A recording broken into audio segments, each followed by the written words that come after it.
Boa tarde, meu nome é Júlia Caramati e juntamente com as minhas colegas Gabriela Soares, Isadora Catão, Luísa Figueiredo e Rodrigo Júnior, vou apresentar um trabalho pela Liga Acadêmica de Patologia da Faculdade de Ciências Médicas de Minas Gerais a respeito da interdisciplinaridade para o paciente portador de diabetes mellitus. Primeiramente, é importante a gente destacar que a interdisciplinaridade ela tem sido apontada como um modelo importante para o trabalho em saúde, tanto no que diz respeito aos aspectos da satisfação, quanto em se tratando da motivação do trabalhador, atuando assim como uma forma de oferecer uma assistência de maior qualidade aos usuários do sistema de saúde. Nesse slide, a gente vai abordar um pouquinho sobre a epidemiologia do diabetes. De acordo com a Federação Internacional de Diabetes, em 2013 morreram mais de 5 milhões de pessoas em decorrência da doença a nível mundial. Além disso, atualmente, cerca de 382 milhões de pessoas convivem com a diabetes em todo o mundo, e a cada 6 segundos, uma pessoa morre devido a essa comorbidade. Esses dados, eles nos mostram a relevância da diabetes e eles ressaltam a importância de uma abordagem mais direta a fim de evitar a doença e de tratar a base do problema em questão. A abordagem multidisciplinar na diabetes mellitus, ela tem um papel muito importante por diversos aspectos, como, por exemplo, facilitar o tratamento e acompanhamento do diabético, ajudar o paciente a ter um maior conhecimento sobre a doença, além de auxiliar no controle metabólico e reduzir fatores de riscos vinculados às complicações da diabetes. Além disso, também é válido destacar que a diabetes, assim como nas outras doenças crônicas não transmissíveis, possui um difícil controle e necessita sim de uma atenção maior voltada para o paciente. Apesar da importância da abordagem multidisciplinar, a construção e a implementação de uma equipe interdisciplinar ainda enfrenta muitos desafios nos dias atuais. Sendo válido enfatizar que o tratamento propriamente dito do diabetes mellitus inclui outros aspectos além do cuidado multidisciplinar. Também é extremamente relevante efetuar atividades voltadas para a prevenção em todos os níveis, o que abrange o nível primordial, primário, secundário e terciário. Nesse slide, vamos abordar sobre a estrutura da equipe multidisciplinar. Essa equipe ela pode ser construída por todo tipo de profissional que atua no atendimento do paciente portador de diabetes e por outros profissionais que podem ser necessários para fornecer um tratamento adequado. Dentre as distintas áreas de atuação que fazem parte da equipe, é válido destacar a medicina, a enfermagem, a psicologia, a nutrição, o serviço social, a educação física, a odontologia, a fisioterapia e a comunicação. E além da relevância da atuação de cada especialidade, é importante que todos os profissionais tenham alguns princípios comuns que devem estar presentes desde o acolhimento até a decisão terapêutica. Em relação à atuação das distintas especialidades, cada profissional representa um papel essencial e único na abordagem multidisciplinar do paciente com diabetes. A medicina, ela tem o papel de diagnosticar a doença e as diversas intercorrências, tendo ênfase numa detecção precoce de complicações crônicas. O médico ele deve avaliar clinicamente o paciente, elaborar um plano de tratamento adequado e encaminhar o paciente a solicitar um acompanhamento de outros profissionais médicos quando necessário. No que diz respeito à equipe de enfermagem, essa equipe ela deve acompanhar o tratamento dos pacientes, fornecer orientações sobre a diabetes e o uso adequado da medicação prescrita, investigar a presença de lesões cutâneas nos pés, orientar sobre corretos hábitos de vida e de higiene pessoal, além de pesquisar fatores de risco e hábitos de vida inadequados. Nesse slide, a gente pode perceber o papel do nutricionista. Ele deve fazer uma anamnese alimentar, avaliando a alimentação do paciente, investigando intolerâncias e alergias alimentares. Deve sempre ensinar sobre o preparo adequado dos alimentos, bem como o processamento dos mesmos, fornecer orientação sobre alimentação geral, prescrever e orientar a dieta, considerando aspectos socioeconômicos, culturais, ambientais, acompanhar a evolução nutricional de cada paciente, deixando sempre muito claro da importância da adesão do paciente a uma dieta adequada.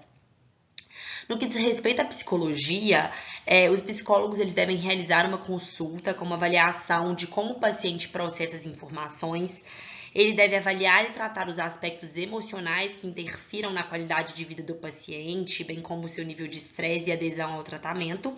Também deve estar disponível para atender os familiares, facilitando mudanças de hábito de vida do grupo familiar e adesão do tratamento.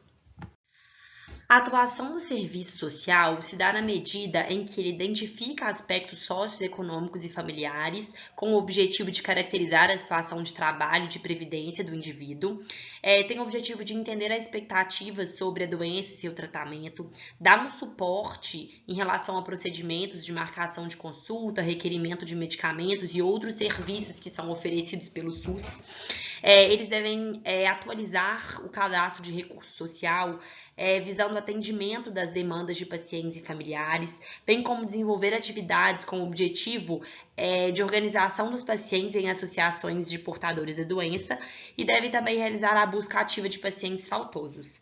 Já em relação aos profissionais de educação física, eles devem avaliar e acompanhar o nível de aptidão física relacionada à saúde, programar e supervisionar atividades físicas para os pacientes, programar e executar projetos de atividade física para prevenção de outras doenças crônicas, bem como para complicação de diabetes, e também auxiliar no controle de algumas complicações.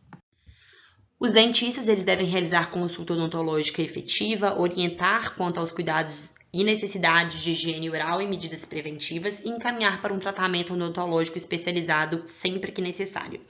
A fisioterapia ela deve realizar consultas com ênfase nos distúrbios osteomioarticulares relacionados ao diabetes mellitus e ao pé diabético, investigar a presença de lesões que representem risco para o pé diabético e também prevenir e promover a reabilitação de casos de neuropatia. Em relação à farmácia e análises clínicas, é importante a realização de uma anamnese farmacêutica, realização de um estudo farmacológico dos medicamentos em uso pelo paciente para investigar possíveis interações medicamentosas. Além disso, deve haver orientação do paciente e do cuidador sobre o uso adequado da medicação prescrita e possível interação entre os diversos medicamentos e orientação sobre os cuidados relacionados à realização dos diferentes exames laboratoriais complementares. A comunicação ela deve fornecer assessoria na confecção de materiais educativos, deve auxiliar na realização de campanhas educacionais junto aos pacientes e à comunidade em geral e também participar da divulgação de eventos voltados para a comunidade acadêmica ou para a população em geral. E agora vamos entender um pouco sobre a aplicação do modelo interdisciplinar. O foco da implementação multidisciplinar deve envolver a conscientização do paciente em relação à doença. Após diagnóstico, é muito comum que o paciente entre em uma fase de negação. Isso acontece pelos estigmas e crenças em relação à doença. Diante desse contexto, muitas vezes é necessário um período de tempo para que ocorra a adaptação à doença crônica e as modificações que serão necessárias no estilo de vida. Também é primordial que o profissional conheça o indivíduo, sua personalidade, suas crenças sobre a saúde, o nível sociocultural, o estilo de vida e o grau de conhecimento do paciente. O diálogo constitui outro ponto fundamental. Ele deve ser estabelecido de maneira amigável, levando em consideração que as prioridades do paciente podem ser distintas em relação às prioridades da equipe durante determinados momentos do programa. Lembrando que a abordagem do paciente deve ser feita sempre de forma individualizada. Além disso, o modelo do programa ele deve ser flexível e adaptado para o paciente e, em algumas vezes, até mesmo adaptado para a família, agindo sempre de forma integrada, sendo importante a comunicação dentro da equipe multidisciplinar. Nesse contexto, a educação do paciente ela se torna um parâmetro essencial. Os pacientes eles devem receber sempre atualização das informações sobre a doença. Com a evolução do conhecimento na atualidade, vão surgindo novos paradigmas que podem melhorar o controle da doença e a qualidade de vida. Então, é sempre importante deixar isso claro para o nosso paciente. Os programas de educação em diabetes, eles podem ser implementados, por exemplo, numa sala de aula ou através de abordagens individualizadas. Ambas as formas de abordagem, elas são bastante efetivas. Às vezes, podem ser necessárias abordagens individuais em períodos variáveis, cabendo ao profissional da saúde traçar as estratégias para cada situação. As informações elas devem ser didáticas, personalizadas, buscando sempre que necessário a realização de atividades práticas, sobretudo no que se respeita às habilidades necessárias ao tratamento, tais como a aplicação de insulina, automonitorização da glicemia, exames dos pés, entre outros. É preciso zelar pela qualidade da informação, que deve ser a mais completa e acessível possível, sem perder a aplicabilidade prática da mesma. Então, é importante que o médico ele adapte a linguagem do paciente para que o paciente ele consiga entender, e o médico deve estar sempre proporcionando essas novas informações para os pacientes. Dessa forma, é essencial no manejo da diabetes, assim como nas demais doenças crônicas não transmissíveis, que a equipe interdisciplinar promova ações coletivas que sejam mantidas a longo prazo, para dessa forma oferecer ao paciente e à comunidade uma visão mais ampla do problema. Dessa forma, é então possível oferecer um conhecimento, bem como motivação para vencer o desafio, além de proporcionar a adoção de mudanças de hábitos de vida e adesão real ao tratamento proposto. Essas foram as referências usadas pelo grupo para a confecção do trabalho e desde já agradecemos a atenção de todos.